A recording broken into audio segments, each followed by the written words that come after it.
Hello everybody and welcome to a new video. This is Dolphin and today guys we have a new video about Summoners War. Today we're gonna have a look at the top 5 units, top 5 dark not 5s that needs a buff. Obviously, as always guys, this is my opinion, this is my list. Let me know in the comment below if you agree, if you don't agree, what would be your top 5 dark not 5s that need a buff. Yeah guys, it's gonna be my opinion. I feel like I tried to look at all the units and I feel like Come2Us have been doing a decent job buffing the light and dark knight 5s. A lot more LD 5s are usable now. A lot more LD 5s are pretty good in RTA as well. So I feel like there is less units that need actually a buff or big buffs. But yeah guys, before getting to the video, don't forget to like the video and subscribe to the channel if you haven't already. It is free and support the channel a whole lot guys. So if you can, please hit the sub button. We are on our way to 2k subs. So if you can, please click on it. It really helps. Alright, now without making the video super long, I'm just gonna go through my top 5. I lost my list. Great. I'm gonna mention them. Honestly, it's gonna be a top 4, but I'm gonna also add a few units that need they might need a little buff. I feel like the dark knight 5s are overall better than the light knight 5s, or they are more usable than the light knight 5s, but overall I think light and dark knight 5s are, most of them are usable. Most of them they do their job really well. So alright, I'm gonna start from this guy. I feel like he might need a little buff. The Bay. It's not bad unit at all. I feel like he does pretty decent damage. He does heal himself. He creates a shield AoE as an AoE. He does yeah, on a 4-turn cooldown. The cooldown time of Deadly Wrath will be reset if an ally gets defeated while the skill is on cooldown, which is cool because he gets the shield with this AoE, right? He can brand the opponent. In addition, creates a shield that's equivalent to 10% inflicted damage on all allies for 2 turns. It's cool. He does damage here. He heals with this. He has a block on skill 1. Overall, base stats are not. I mean, the base defense is kind of on a terrible side. Base speed is average. Base attack is not too terrible. Base HP. I feel like base stats are what makes this unit on the bad side, or like on the worst side of the spectrum in the dark knight 5s. The skill set is not terrible. I feel like in Siege it can be used. Overall though, I feel like it needs a little buff. It needs extra stuff to happen on skill 3, I feel. But overall it's kinda usable, but maybe just in Siege, to be honest with you. I feel like it could use an extra, a little buff. It could use it. So I feel like the Bay is first one in the list. Number 2 in the list, it got a buff recently with another unit in the same family, Ferrin and Village, who got a buff on skill 2. Now the defense break is 100%. It's pretty reliable defense break. It's just for 1 turn though. So if you defense break something you don't proc, they're probably gonna cleanse it. So it's on a 2-turn cooldown and it does damage based on defense, which is great. And also his passive is pretty good because you receive decreased damage as more allies survive, and the damage inflict increase as more allies die. So it's tanky when you have all the allies in your team alive. When they start dying, it does more damage. But by the time they start dying, if it's the only one left, it's not going to do enough damage to kill everybody. It's just not. He's also going to be able to provoke, but if the enemy has a defense breaker on their team, if the defense break Ferrin, he's just going to be dying. His base stats are terrible beside the defense. The base HP is kind of average. The base speed is also kind of average. The defense is pretty high, but the attack is pretty low. And as we know, like the damage increase also according to attack. Even though it says here by defense, according to your defense, it's gonna scale off defense mainly, but the attack helps. The base HP is pretty low, so as soon as you defense break Ferrin, is gonna die. The strip on skill 1 is not bad, but overall I feel like it is missing something. I think it could use a little buff, in my opinion. So Ferrin is in the list. Now another unit that I think is borderline in the list and not in the list is Trinity. Definitely in the list because Oliver is a thing, and Oliver is a way better speed lead, same speed lead than Trinity, which is a dark not 5 by the way. So Oliver shouldn't be able to be a better speed lead than a dark not 5 because there is a lot more Olivers than there is Trinity.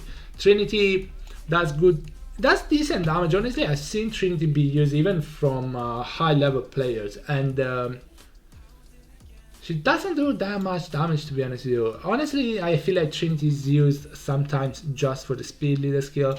Very free, which is great, but again, Oliver outshine her somehow. And the base stats are not the greatest. Also, base HP is pretty decent, but the other stats are just average, to be honest with you. She doesn't do that much on skill because become invisible for 1 turn and reset the cooldown time of Ragnarok if the enemy is killed, which is cool. But overall, like Ragnarok doesn't do that much damage anyway. So she needs a buff. She needs a buff. She needs to be better than Oliver. At least if they nerf Oliver, should be getting more value. But overall, like, because she's better in my opinion than Samaf, and probably Vanessa is decent, but I feel like she does a lot more damage than Vanessa. So Oliver makes her even worse. So another unit that get nerfed by Oliver. Nice. So Trinity is in the list. Another unit is in the list. I might be biased on this, but I feel like the Dark Panda needs a little change at least. Base stats, base speed is really nice. Base attack is decently nice. I've seen higher base attack.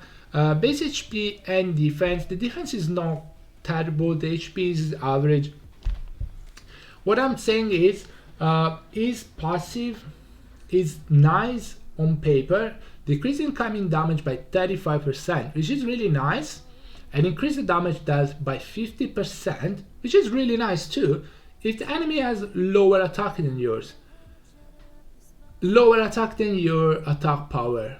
So the thing is, before when crit damage runes were OP, that could actually work. But now that people build everything off crit damage because of artifacts, that's not gonna work. Everyone build, even Nana might have higher attack than me in, because it needs to be fast, it needs crit rate, it needs crit damage, it needs higher attack than the opponent, it needs good HP and defense, otherwise it's gonna be too squishy. So the passive is cool up until it says if the enemy has lower attack power than yours. I feel like LD Nat 5's passives should not be having too many if in the passive. You know, it should not be a thing. Anyway, recover HP by 30% of the damage dealt whenever you attack the enemy.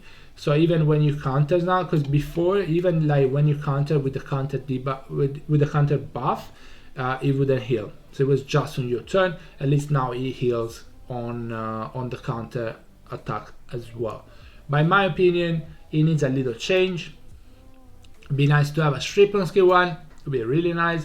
It would be nice if it was just to take less damage and do extra damage anyway. It would be very, very nice, but it's not the case. Off crit damage, yes, the artifacts work, but it doesn't do that much damage because it literally needs HP, attack, defense, speed, crit rate, crit damage, and accuracy. It needs 8. It needs 7 stats. It needs 7 stats, and then if the enemy has more attack than him, which happens because of artifacts, the passive is not gonna even work. So please change Dark Panda somehow. Now for the last spot, I wasn't sure what to put because I feel like most units do what they're meant to do. I feel like she could be needing a buff, but I feel like I haven't seen enough of her after the buff.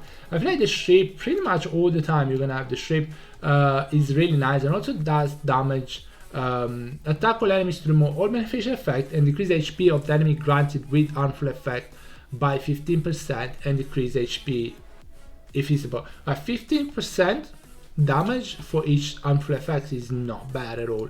So yeah, it also takes damage just from the first hit of the skills. That's not bad at all because a lot of units have multi-hit. So I feel like she might need, I don't know if she needs a little nerf or what. I don't really know. Another unit that might need a nerf is Jara. Base stats, like the base defense is really low, base speed is kind of average, HP is kind of average, the attack is insanely high, and also she gonna brand and defense break the opponent with each hit, and also the opponent that dies won't be able to be revived. So it counters Nana and so on. I mean, the base speed might be the problem with her and being super squishy, but I don't know how I would buff it. Another unit that might need a buff, I don't know, because this guy, honestly, if the opponent don't have immunity, is just gonna go. Same with him. Earthshade, it can be really annoying. It just deals every single start on the opponent. He gets an extra turn, he can strip, he does a lot of damage. So I don't think any other Dark Knight 5, maybe Mananananan, but he has the reset on skill too. Well, that's not to be underestimated, and it does pretty good damage. So maybe he needs a little buff, but it does pretty good damage, and the reset on skill 2 is pretty good. Yeah, probably is not Lion Dark Knight 5 level, to be honest with you, but it might need a little buff. But guys, that is it for my video. Let me know in the comment below if you agree. If you don't agree, what would be your top 5 Dark Knight 5 that needs a buff? And yeah guys, thank you so much for watching the video. I hope you enjoyed it, and I'll see you on the next one. Bye bye everybody, take care guys, stay safe, bye.